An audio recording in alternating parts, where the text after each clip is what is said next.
Hello guys, আসসালামু আলাইকুম। প্রথমে আপনাদেরকে জানাচ্ছি শুভ নববর্ষ। নববর্ষ উপলক্ষে আমরা এখন যাচ্ছি হাসিনা ব্রিজে। আমরা এই রাস্তা দিয়ে শেখ হাসিনা ব্রিজে যেয়ে থাকি।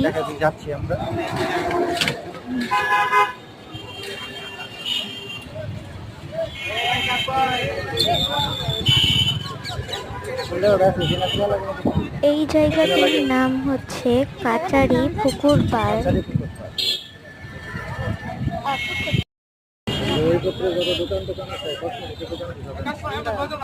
তোমার কেমন লাগছে?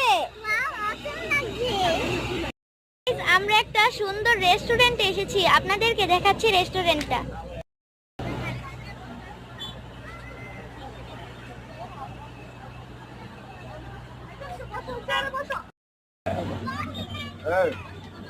গাইস, এখান থেকে একটা পিৎজা অর্ডার করেছিলাম, অনেক মজা ছিল এটা। আমার বোন তো চেটে পুটে খেয়েছে। আর দুইটা জুস অর্ডার দিয়েছিলাম, জুসগুলো অনেক মজা ছিল।